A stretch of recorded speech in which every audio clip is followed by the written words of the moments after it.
तो आप देख सकते हैं बेटा पहला क्वेश्चन हमारे पास सामने इस तरह से है। It is based on addition of coherent and incoherent waves. Two waves of equal frequencies have their amplitudes in the ratio 3:5। बहुत आसान सा एक सवाल हमारे सामने है कि दो वेव्स हैं जिनकी इंटेंसिटीज़ आपको दी गई है, sorry not intensities, amplitudes in the ratio A1/A2 is equal to 3:5 और उसने आपस में सुपर इम्पोज करते हैं। तो उसने पूछा है कि Imax अपॉन Imin का रेशियो क्या आएगा। तो बहुत आसान है, कुछ खास नहीं है यहाँ पे। Imax अपॉन Imin, देखो ये आपको याद होगा, आपने वेव्स चैप्टर पढ़े थे, याद है ना ये वेव्स, उसमें सारे फॉर्मूले मैंने बताया था उसके अंदर।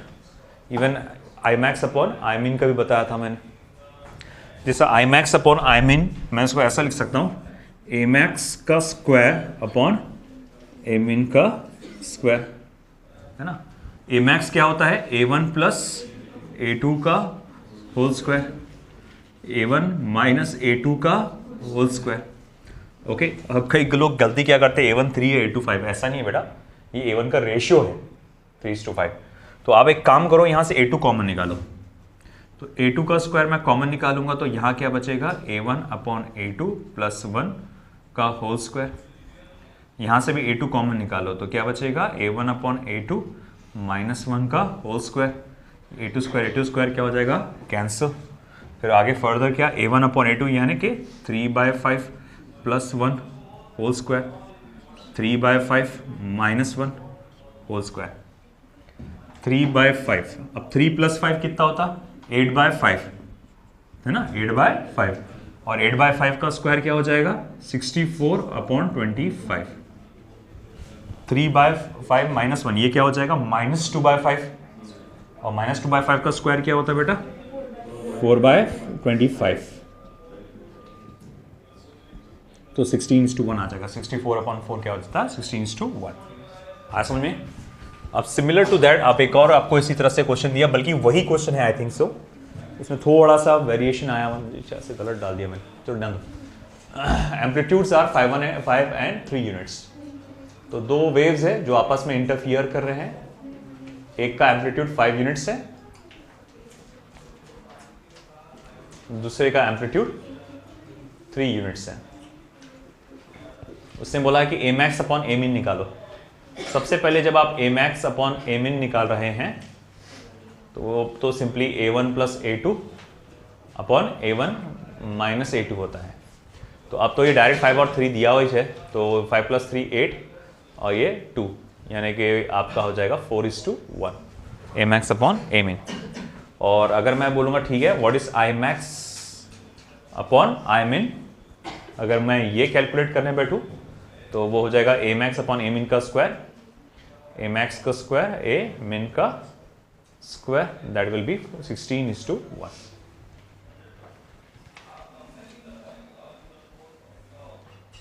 हम्म 16:1, ठीक है, लिख लो।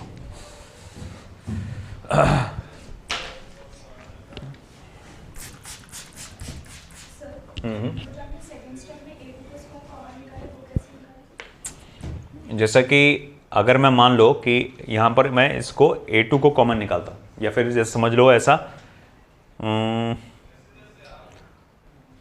A2 का स्क्वायर, देखो जैसा अपन क्या करते हैं, A प्लस बी इस तरह से, है ना, इसमें से B को मैं कॉमन निकालूंगा तो क्या लिखूंगा, A/B प्लस 1। अब ऐसा है कि अगर कोई मतलब A प्लस बी का होल स्क्वायर है, यानी इसके अंदर जो सारे टर्म्स है उसका क्या ले रहे हैं आप, स्क्वायर, तो यहाँ B कॉमन नहीं निकाल सकते, यहाँ पर B का स्क्वायर कॉमन निकालना पड़ेगा। तो B का जब स्क्वायर कॉमन निकालेंगे, है ना, तो A अपॉन B प्लस 1 का होल स्क्वायर ऐसा। अब अगर जैसे फॉर एग्जाम्पल मैं इसको अंदर भेजता हूँ, इसका स्क्वायर है ना, तो जब मैं इसको अंदर भेजूंगा तो ये कैसा हो जाएगा, B into A/B plus B का होल स्क्वायर। अगर अंदर भेजूंगा तो देखो इसका भी स्क्वायर है, इसका भी स्क्वायर है। अब इसको अगर मैं अंदर भेजूंगा तो वापस से मुझे स्क्वायर लिखने की जरूरत थोड़ी है, वो ऑलरेडी स्क्वायर में है ना मेंशन। ये क्या मेंशन कर रहा है कि अंदर के टर्म्स स्क्वायर में है, तो इसको अंदर बी ऐसा इंसर्ट करेंगे तो फिर ये बी और ये b कैंसिल हो जाएगा, बचेगा क्या, a प्लस बी का स्क्वायर।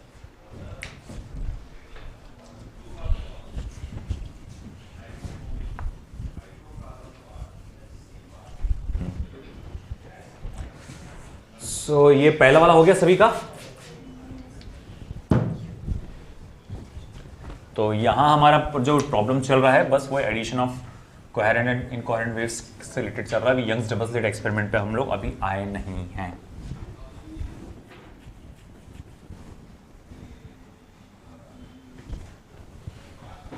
स्पीड जरा ज़्यादा रखिएगा क्योंकि मेरा टारगेट है कि यंग्स डबल स्लिट एक्सपेरिमेंट की भी न्यूमेरिकल्स कंप्लीट करूं अभी, जो कि थोड़ा मुश्किल है।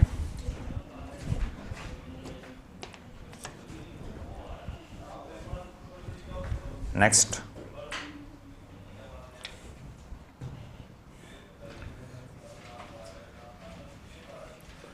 टू वेव्स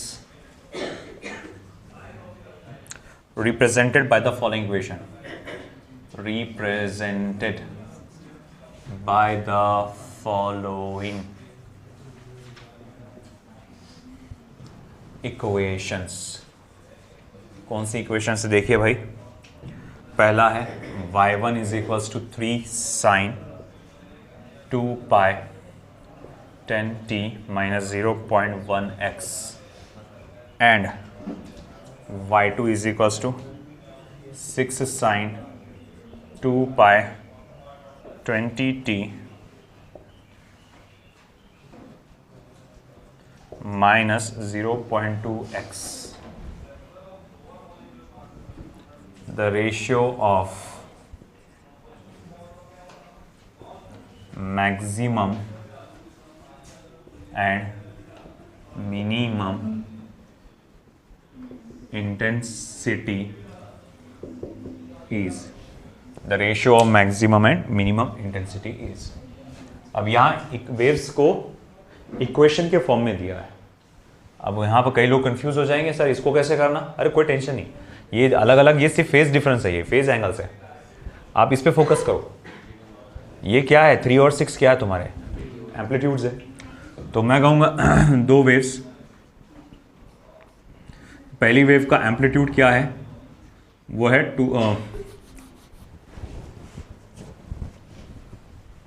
पहली वेव का एम्पलीट्यूड क्या है, तो वो है 3 यूनिट्स। और दूसरी वेव का एम्पलीट्यूड कितना है बेटा, 6 यूनिट्स। ठीक है, अब ratio of maximum and minimum intensity पूछा हुआ है, आई मैक्स अपॉन आई मिन। थोड़ा अगर मैं डायरेक्ट जाऊं तो मैं डायरेक्ट ऐसा लिख सकता हूं, A1 अपॉन A2 प्लस 1 का whole square upon A1 upon A2 minus 1 का होल स्क्वायर। डायरेक्ट अगर जाऊं तो जैसे A1 प्लस A2 लिखा था, A2 स्क्वायर को कॉमन निकाला था अभी, और फिर कैंसिल होने के बाद ये ऐसा बचा था।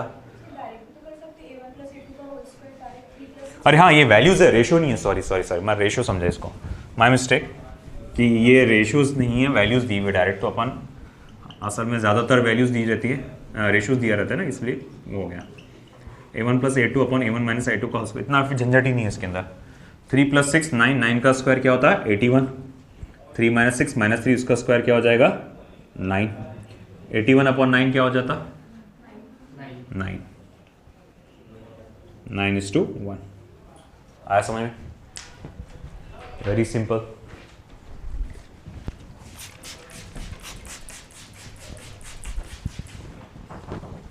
ओपन कर दीजिए।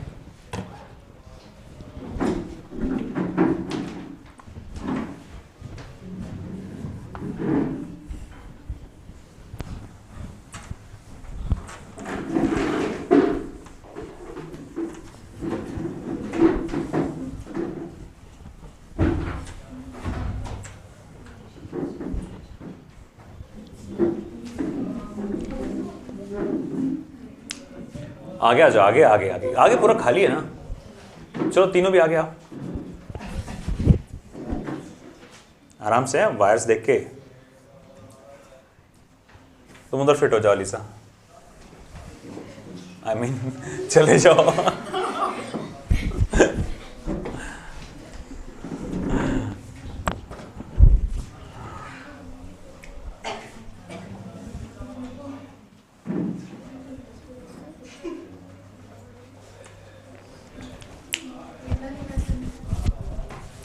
तीसरा प्रॉब्लम हो 3 हो चुके हैं। To coherent source of equal intensity, two coherent source of equal intensities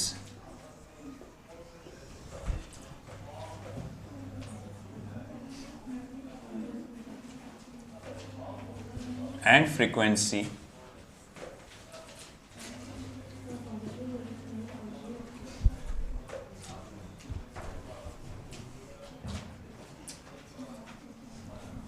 arrives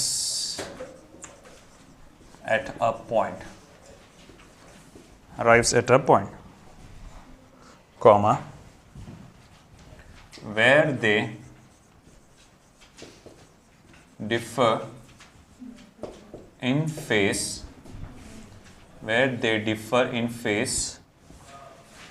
by 60 degree. Differ in phase by 60 degree.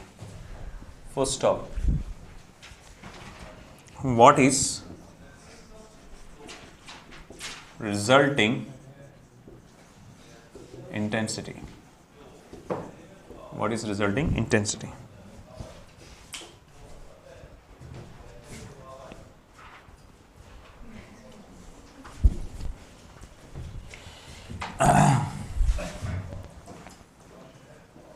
तो यहाँ पर आपको कहा गया है कि इंटेंसिटी इज इक्वल है। अरे यार कुछ तो नॉमेनक्लेचर तो देना था। अच्छा हाँ, मैंने लिखा नहीं। इंटेंसिटीज यहाँ ब्रैकेट में लिखना है आपको आई। ओके, तो यहाँ दिया गया है I1 is equals to I2 is equals to I। Okay, और फेस डिफरेंस आपको दिया गया है 60 डिग्री। आई नेट पूछा गया। वो देखो लास्ट में फॉर्मूला लिखा था मैंने आई नेट का, 4I0 cos स्क्वायर 5/2। I0 म्हणजे आय, तो मैं जैसे जानता हूं कि ये होता है 4I0 cos स्क्वायर 5/2, है ना। तो 4I cos स्क्वायर 5/2 यानी cos 60, है ना, cos 60 डिग्री का डिवाइड बाय 2। 30 cos 30 कितना होता है, √3/2। उसका स्क्वायर क्या हो जाएगा, 3/4। तो 4I मल्टीप्लाई बाय 3/4 यानी कि थ्राइस है।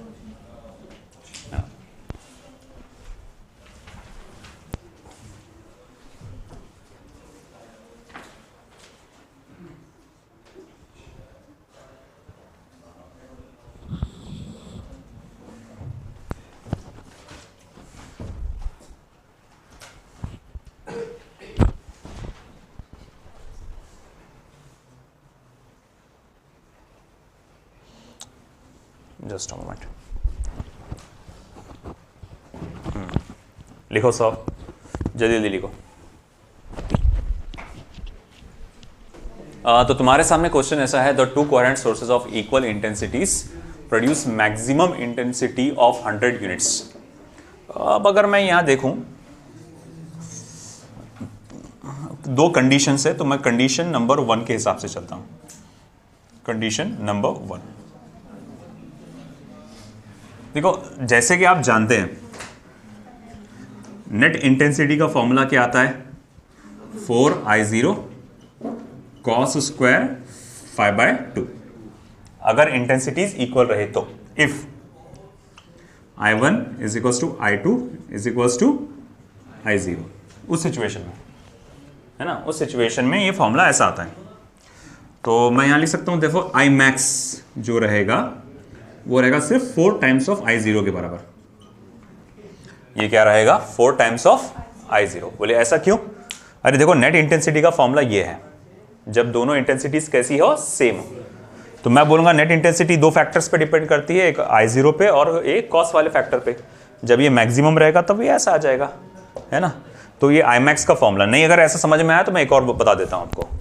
नेट इंटेंसिटी का एक और फॉर्मूला है, I net is equals to I1 plus I2 plus 2 times of under root of I1 into under root of I2 cos square of 5 cos square of 5, I think, हाँ शायद यही formula है। हाँ, तो ये cos square 5 ऐसा एक formula आता है।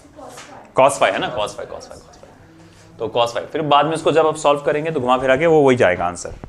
तो खैर ये हमारा पास एक फॉर्मूला है, बट उसके ज़रिए भी जा सकते हैं, इसके ज़रिए भी जा सकते हैं।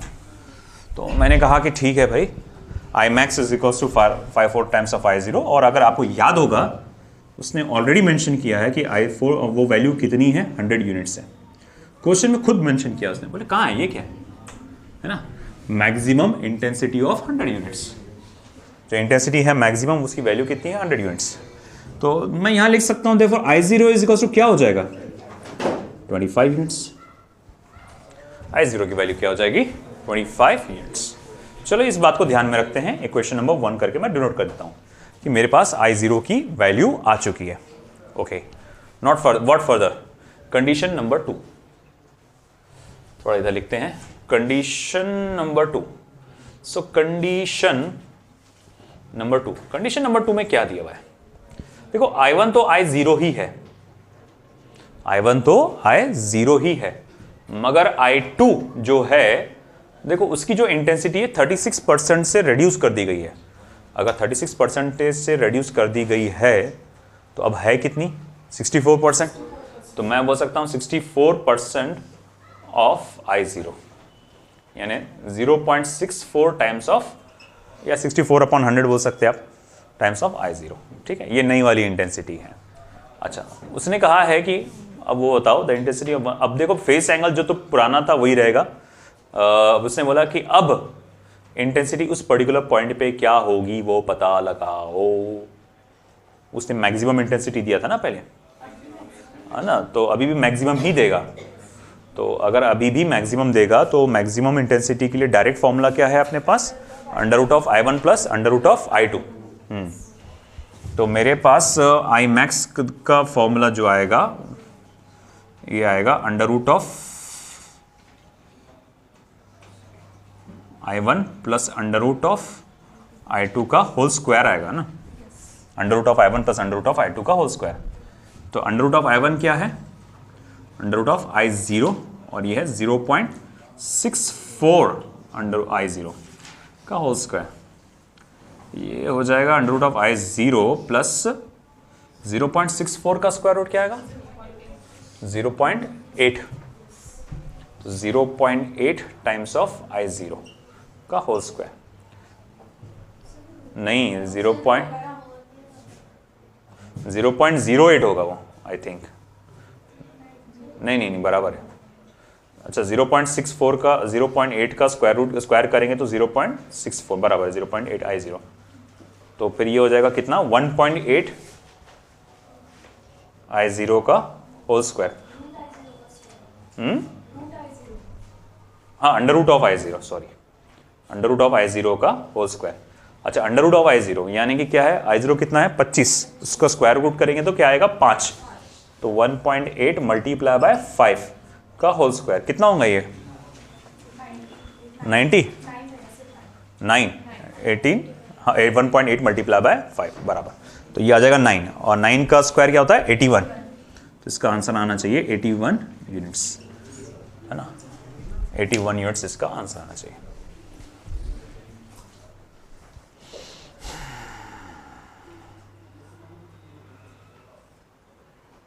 चलिए next question then.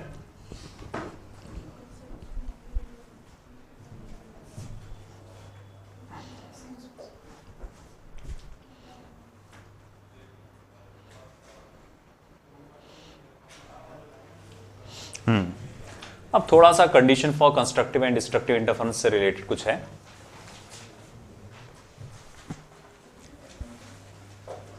The path difference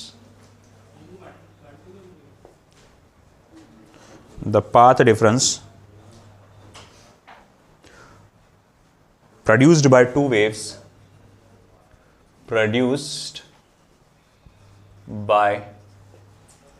two waves is 3.75 micrometers and the wavelength is 5000 angstrom degree, full stop.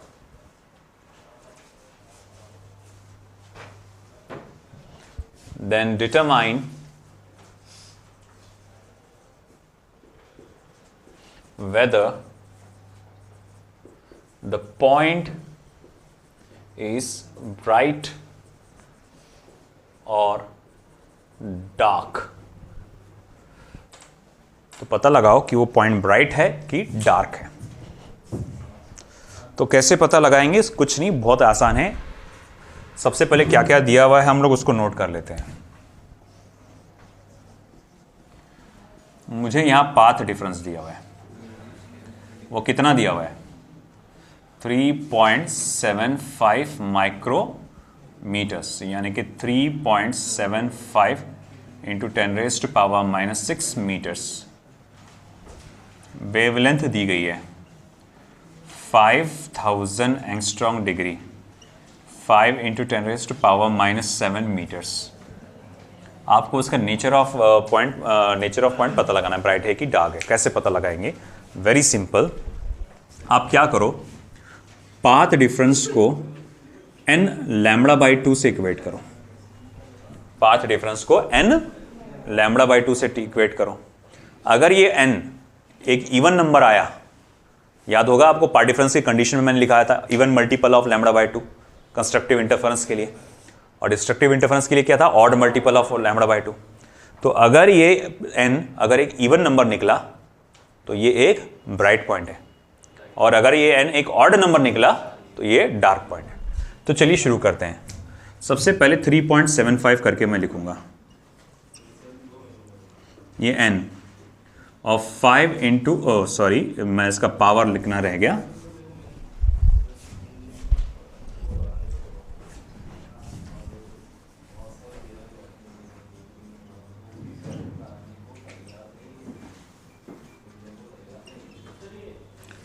ठीक है, upon 2।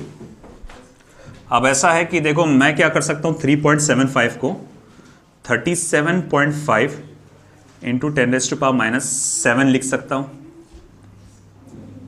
Is equals to n multiply by 5/2 into 10⁻⁻7 लिख सकता हूं। अब देखो 10⁻⁻7 क्या हो जाएगा? कैंसिल। 2 मल्टीप्लाई बाय 37.5 कितना हो जाएगा? 37.5 का क्या डबल क्या होता?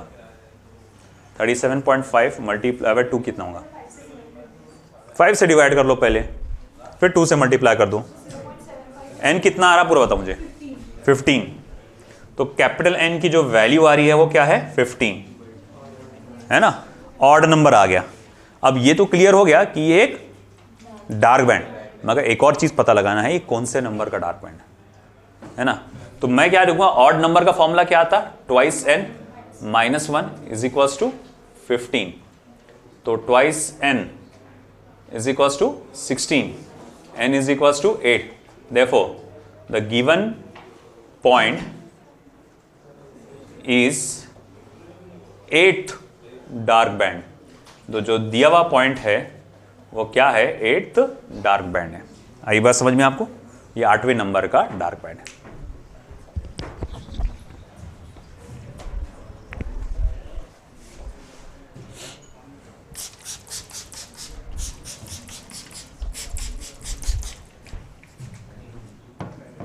कटिंग वाली फीलिंग आती है ना, मेरे को भी वही फीलिंग आती। ऐसा लगता थोड़ी देर के लिए हजाम बन गया मैं। और भैया बाल छोटे काटो कि बड़े? बीच के मॉडरेटर के।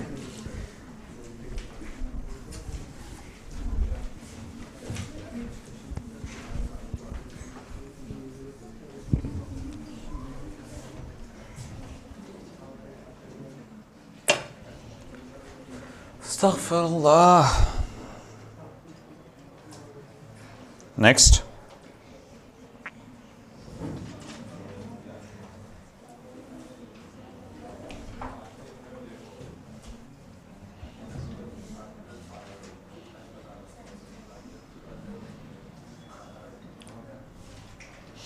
Two current sources P and Q produce interference point A screen. अरे यार interference HD on the screen whether dark and fifth bright band, the path difference. अच्छा ठीक है, चलो। To coherent sources,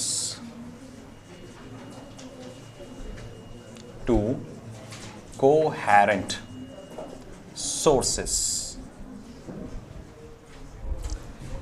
P and Q, two coherent sources P and Q produce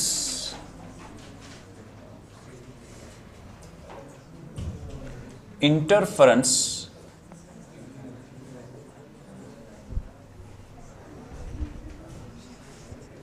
at a point capital A on the screen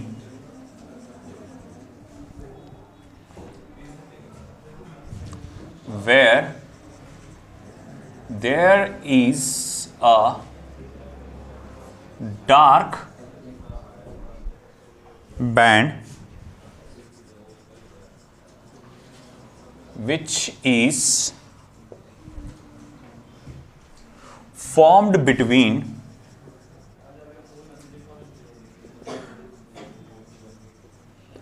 fourth and fifth bright band, fourth and fifth bright band, full stop. Wavelength of light used is 5,000, not 5, 6,000 angstrom degree, full stop. The path difference between PA and QA is, the path difference between PA and QA is question mark. Okay, अब देखो बेटा यहां पे कि दो sources of light है P और Q नाम के, वहां से लाइट आती है और पॉइंट A पे जाके मिलती है। डायग्रामेटिक रिप्रेजेंटेशन अगर मैं देना चाहता हूं तो ये P है, ये Q है, ये स्क्रीन है, यहां से एक लाइट आई, इधर गई, यहां से रे ऑफ लाइट गई, यहां गई, ये दोनों आके ये पॉइंट A पे मिल गई। ठीक है, मान लिया। ये जो पॉइंट A है वहां एक डार्क बैंड बना है, ये एक डार्क बैंड बनता है। यहां पे क्या बना है बेटा? एक डार्क बैंड बना है। और ये जो डार्क बैंड है ये चौथे और पांचवें नंबर के ब्राइट बैंड के बीच का बैंड है। तो मतलब ये जो ये हिंट जो दिया ना, चौथे और पांचवें ब्राइट बैंड के बीच का है, तो इससे ये पता लगाना पड़ेगा ये कौन से नंबर का डार्क बैंड होगा। समझ में आ रहा ना? तो उसने कहा है कि अगर लाइट की वेवलेंथ 6000 एंगस्ट्रॉम डिग्री थी तो पाथ डिफरेंस कितना आएगा पीए और क्यूए का, ये पता लगाओ। देखो हमको पता चल गया डार्क बैंड है ये, है ना, और हमको मालूम है कि भैया देखो अगर ये पता चल जाए कौन से नंबर का डार्क बैंड है तो हमारे पास जो पाथ डिफरेंस का फॉर्मूला होता है ना, क्या है पाथ डिफरेंस का फॉर्मूला? Just a moment. तो मेरे पास अगर डार्क बैंड के लिए पाथ डिफरेंस का फॉर्मूला क्या रहता है? Delta X is equal to twice N minus 1 lambda by 2, है ना, ये डार्क बैंड के लिए है। अगर ये मुझे पता चल जाए कि कौन से नंबर का है तो मैं वो नंबर यहां डाल दूंगा, है कि नहीं? लैम्बडा तो है मेरे पास, निकल गया फिर आंसर। अब आगे कैसे निकाल, कौन से नंबर का कैसे आएगा पता कैसे चलेगा? ये चौथा और पांचवा है, कौन सा आएगा बता सकते हैं आप? फोर्थ डार्क बैंड है कि फिफ्थ है कि सिक्स्थ है, क्या है ये? फोर्थ। बना, जरा डायग्राम बना के देखो तो एक बार रफ में। बोले कैसे बनाएंगे? तो देखो ये लाइन खींचो, ये central bright band, central bright band, फिर एक डार्क बैंड, ये फर्स्ट डार्क बैंड, फिर ये फर्स्ट ब्राइट बैंड, ये फर्स्ट डार्क फर्स्ट ब्राइट, फिर ये सेकंड डार्क बैंड और ये सेकंड ब्राइट बैंड। तो जरा बता सकते हैं आप कि फर्स्ट जो सेकंड डार्क बैंड है वो कहां आया?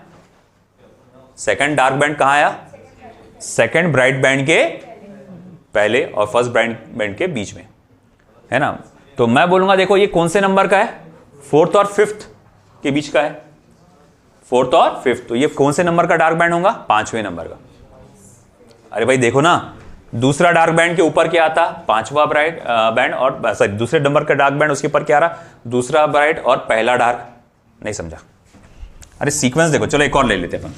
ये थर्ड डार्क, तो ये थर्ड ब्राइट है ना, तो ये फोर्थ डार्क, तो ये फोर्थ ब्राइट है ना, फोर्थ ब्राइट, और फिर मैं third dark, third bright, fourth dark, fourth bright, और ये देखो अब आएगा फिफ्थ डार्क, और ये फिफ्थ ब्राइट है ना। तो जो तुम्हारा फिफ्थ ब्राइट और फोर्थ ब्राइट के बीच में कौन आ रहा, फिफ्थ डार्क आ रहा ना। तो ऊपर वाला जो नंबर होता है ब्राइट बैंड का, जो ऊपर वाला नंबर होता है जो ब्राइट बैंड का, वो ऑर्डर होता है डार्क बैंड का, है ना। सेकंड ब्राइट बैंड और फर्स्ट ब्राइट बैंड के बीच में क्या आएगा, second dark band. Third bright band और सेकंड ब्राइट बैंड के बीच में क्या आएगा, third dark band. Fourth bright band और फोर्थ ब्राइट बैंड और थर्ड डार्क बैंड के बीच में क्या आएगा, फोर्थ डार्क बैंड, है ना। फिर से लेते हैं, मैं एकदम रैंडम लेता हूं, रुको रुको रुको, रैंडम लेते हैं। 17th bright band, 17th bright band और 16th नीचे वाला 16th ब्राइट बैंड के बीच में कौन सा डार्क बैंड आएगा, 17th dark band. 33 bright band और 34th ब्राइट बैंड के बीच में क्या आएगा, 34th डार्क बैंड। समझ में आ गया ना। जो अपर ऑर्डर रहेगा आपके ब्राइट बैंड का, वो आएगा डार्क बैंड का वैल्यू। तो मैं बोलूंगा ठीक है, ये फोर्थ और फिफ्थ ब्राइट बैंड के बीच में क्या आएगा, फिर फिफ्थ नंबर का डार्क बैंड। तो अपने को पता चल गया कि यहां पर n की वैल्यू क्या है। तो मुझे पता चल गया कि यहां पर जो n की वैल्यू है वो क्या है, 5 है।